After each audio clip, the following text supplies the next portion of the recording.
Oi, meus amores, tudo bem com vocês? Estamos em mais um vídeo e esse aqui é o vídeo 2 do discipulado para o batismo nas águas que eu tinha falado para vocês.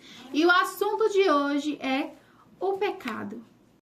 O pecado é qualquer falta de conformidade com a lei de Deus, a transgressão de sua palavra. Ou seja, a palavra transgressão significa atravessar e ultrapassar, humanamente falando, a existência de uma norma. O pecado nada mais é do que errar um alvo. O pecado é tudo aquilo que pensamos, falamos, praticamos que não seja de acordo com a vontade de Deus que está revelada em sua palavra.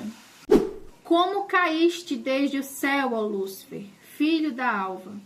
Como foste cortado por terra, tu que debilitavas as nações? E tu dizias no teu coração, eu subirei ao céu, acima das estrelas de Deus, exaltarei o meu trono, e no monte da congregação me assentarei aos lados do norte. Subirei sobre as alturas das nuvens, e serei semelhante ao Altíssimo. O primeiro pecado que ocorreu não foi na terra, mas sim no céu, quando Lúcifer decidiu ser maior do que Deus. E com isso teve a queda, que creio que todo mundo conheça. Caso tenha alguma dúvida relacionada somente sobre a queda, deixa nos comentários que eu estarei explicando para vocês. Mas a origem do pecado, primeiramente, se deu lá no céu, de quando ele quis ser semelhante ou melhor do que Deus, com um trono acima do de Deus, e foi com uma parte, um terço de anjos também que queriam estar com ele, que caíram, ocorrendo aí, como eu falei, o primeiro pecado. Portanto, como por um homem entrou o pecado no mundo, e pelo pecado a morte, assim também a morte passou a todos os homens, por isso que todos pecaram. Lá no início, se você for conferir lá em Gênesis, no capítulo 2, vai mostrar claramente que Deus pediu apenas uma coisa para o homem. Porque Deus fez um plano perfeito para a humanidade, onde não haveria doença, onde não haveria morte, nem tristeza, nem dor, onde o homem não teria que suar para ter seu alimento. Deus fez um jardim, preparou um lugar lindo, perfeito para cada um de nós. Mas a única coisa que ele pediu para Adão foi a obediência. Lá em Gênesis capítulo 2, como eu falei, fala claramente para que ele não comesse do fruto que estava no centro do jardim. E ele acabou pecando, né? Eva foi seduzida pela serpente e Adão foi seduzido pela mulher. A serpente representando justamente Lúcifer, no caso o diabo, né? Hoje em dia, Satanás, enfim, como vocês queiram chamar. E por conta disso foi-se gerada aí as piores das consequências, que seria a morte eterna, dores e tudo mais, viria a morte. E por isso que ele fala aqui em Romanos sobre isso. Por conta de um homem veio a morte, mas graças ao nosso bom Deus pelo seu amor, que por conta de um homem, né, veio aí o Salvador Jesus Cristo. E na terra foi justamente isso. O primeiro pecado que ocorreu foi a desobediência do homem para com Deus. Deus fez um plano perfeito pra gente, mas o homem nunca está satisfeito com nada até os dias de hoje. E essa desobediência causou uma consequência gravíssima que até hoje perdura aí nas nossas vidas, né? Que é a maldição. Mas graças a Jesus, nós somos redimidos pelo sangue dele, né? E se não fosse Jesus, nós não teríamos mais acesso ao Pai. Mas esse aqui foi o primeiro pecado na terra. E como eu falei pra vocês, uma das consequências que ocasionou, por conta do pecado, da desobediência, foi a morte. E a morte em si existem 3 dimensões. E é sobre elas que eu quero falar neste momento. Em Tiago, capítulo 2, versículo 26, fala: porque, assim como o corpo sem o espírito está morto, assim também a fé sem obras é morta. A primeira morte é a morte física, que basicamente é a separação do espírito, alma, com o corpo, o material, né? O espiritual com o material. Então, a primeira morte que pode acontecer, obviamente, é a separação entre o espiritual e o carnal, né, material. Em Efésios capítulo 2, versículo 1 diz: e vos vivificou, estando vós mortos em ofensas e pecados. O segundo tipo de morte é a morte espiritual, ou seja, a separação entre o homem e Deus.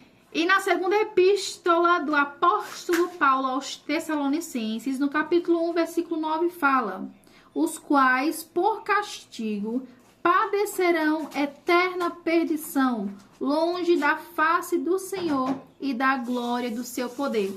O terceiro tipo de morte é a morte eterna, onde de fato não tem mais jeito, que seria a nossa consequência se Jesus não tivesse vindo para a terra morrer no nosso lugar. É quando o homem morre materialmente, já estando morto espiritualmente. Então, quando estamos na segunda morte espiritual, ainda dá tempo de uma restituição. Quando estamos mortos materialmente falando, mas o espírito vivo, né, é somente separado.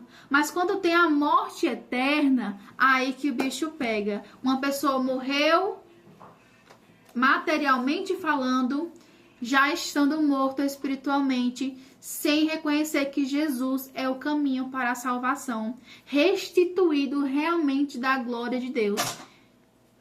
Eita. Então, enquanto a vida material, há esperança para aqueles se encontrarem com Jesus, que é o único que pode salvar e restituir e ter novamente o acesso ao Pai. A morte eterna é a pior de todas, que não tem mais jeito, não tem. Fora a morte que eu falei para vocês, tem outras abrangências que o pecado ocasionou. Por exemplo, em Jeremias capítulo 17, versículo 9, fala: enganoso é o coração, mais do que todas as coisas, e perverso, quem o conhecerá? O pecado não atingiu só uma pequena parte do ser humano ou algumas pessoas.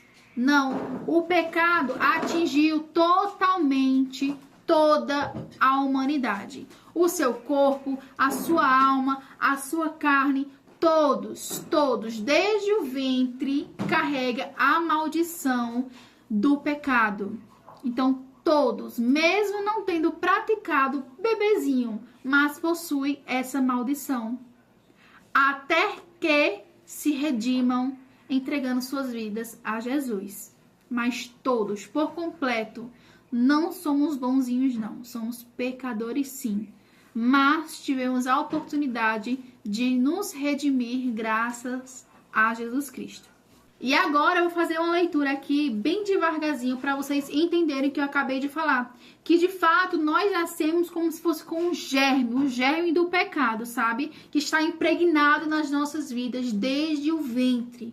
Então eu vou ler para vocês verem que não é Elísia falando, mas a palavra do Senhor em Romanos capítulo 3 está escrito do 9 ao 19, depois eu vou pular para o versículo 23, tá? Por quê? Somos nós mais excelentes? De maneira nenhuma, pois já dantes demonstramos que tanto os judeus como gregos, todos estão debaixo do pecado. Como está escrito, não há um justo, nenhum sequer. Não há ninguém que entenda, não há ninguém que busque a Deus. Todos se extraviaram e juntamente se fizeram inúteis. Não há quem faça o bem, não há nenhum só. A sua garganta é um sepulcro aberto, com as suas línguas tratam enganosamente. Peçonha de áspides está debaixo de seus lábios, cuja boca está cheia de maldição e amargura. Os seus pés são ligeiros para derramar sangue. Em seus caminhos há destruição e miséria, e não conheceram o caminho da paz. Não há temor de Deus diante de seus olhos. Ora, nós sabemos que tudo que a lei diz, aos que estão debaixo da lei o diz, para que toda a boca esteja fechada e todo o mundo seja condenável diante de Deus. Daí pulando para o 23. Porque todos pecaram e destituídos estão da glória de Deus. O pecado em si é hediondo para Deus. Hediondo significa horrível, repulsivo, sabe? Sabe? Ânsia. Meu Deus do céu. Por vários motivos, como eu falei. O primeiro motivo é porque de fato fere a santidade de Deus. O Senhor Deus criou a gente para sermos santos como Ele. Nós fomos feitos criaturas à sua imagem e semelhança. Então, quando desobedecemos ao Senhor, quando pecamos, nós ferimos frontalmente a santidade de Deus. Porque Deus é um Deus puro, é um Deus santo. E Ele quer pessoas ao lado dele, filhos que sejam santos e puros também. Lá em Abacuque, capítulo 1, versículo 12 e 13, fala sobre isso, sobre a santidade de Deus. Não és tu, desde a eternidade, ó Senhor meu Deus, meu santo? Nós não morreremos. Ó Senhor, para juízo o puseste, e tu, ó rocha, o fundaste para castigar. Tu és tão puro de olhos, que não podes ver o mal, e a opressão não podes contemplar. Por que olhas para os que procedem aleivosamente e te calas, quando o ímpio devora aquele que é mais justo do que ele? Eu achei engraçado, eu estava fazendo caminhada esses dias com a minha colega e a maconha foi legalizada, né? Nós estávamos passando por um lugar que tinha pessoas fumando e ela falou assim, ai, que catinga de maconha. Aí na mesma hora eu pensei, pois é, tá achando ruim esse cheiro. Eu fico imaginando Deus, quando vê um filho, uma criatura que ele, né, projetou para ser santo como ele. Quando erra, quando peca, quando cai. Qual é o cheiro que Deus sente em suas narinas, que são santas e puras, quando fazemos algo? Será que de nós ele tem sentido um cheiro bom, suave, ou tem fedido como a maconha fedia, que ela falou que estava catingando? Aí eu fiquei pensando sobre isso, né? Qual tem sido o cheiro que nós temos entregado ao Senhor sobre as nossas vidas? E é muito forte pensar nisso, né? Porque Deus é um Deus puro, é um Deus santo. Ele é muito misericordioso, porque somos infiéis, somos imperfeitos. E mesmo assim, Ele está sempre do nosso lado. Ele cuida de nós nos mínimos detalhes. Ele nunca nos desampara, nunca nos deixa só. Por mais que sejamos infiéis a Ele, Ele continua sendo fiel. E por mais que nós nos afastemos, Ele continua na mesma posição, esperando por nós. E que Deus incrível é esse, né, gente? Outra causa da endiodez que abrange aí no pecado é que Deus nos criou para vivermos livremente, mas o pecado nos assenhora, ou seja, nos escraviza. E o engraçado é que as pessoas que são escravas do pecado dizem que nós que temos a mente fechada e que nós que somos escravos por estar de fato deixando o nosso eu de lado para viver o que o Senhor preparou para a gente. Eles falam que nós estamos escravizados porque nós estamos renunciando a nós mesmos. Só que mal sabem eles que Deus conhece o nosso futuro muito melhor do que a gente. E Deus, que é o nosso Pai, quer o melhor para a gente. Então, Ele sabe do nosso futuro e querendo o melhor para todos nós. É correto, sim, Ele exortar pedindo para que renunciemos algo que, se continuarmos a praticar, vai nos levar à perdição, vai nos levar uma grande queda, a cair no abismo.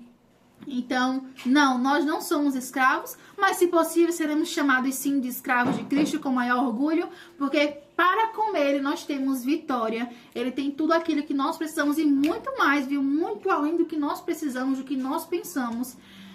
As pessoas que vivem num pecado, de fato, elas que são escravas.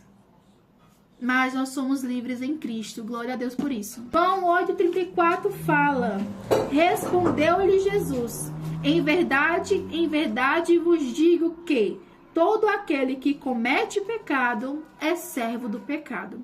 Como eu tinha lido para vocês em Romanos 3, no versículo 23, porque todos pecaram e foram destituídos da glória de Deus, Deus nos criou para sermos imagem e semelhança dele, ou seja, não nas características físicas, porque Deus não é um Deus físico, mas nas características que somente Deus pode nos proporcionar. O amor vem de Deus, a alegria vem de Deus, todos os sentimentos e atitudes boas que existem na gente é porque Deus deu. Porque se não fosse Deus, nós não teríamos isso. Porque a nossa carne só pende para coisas más. E quando estamos em pecado, nós começamos a não ser mais semelhantes a Deus, mas estamos andando em deformidade, descaracterizados de sua semelhança, né? Não estamos mais à imagem e semelhança de Deus quando vivemos em pecado.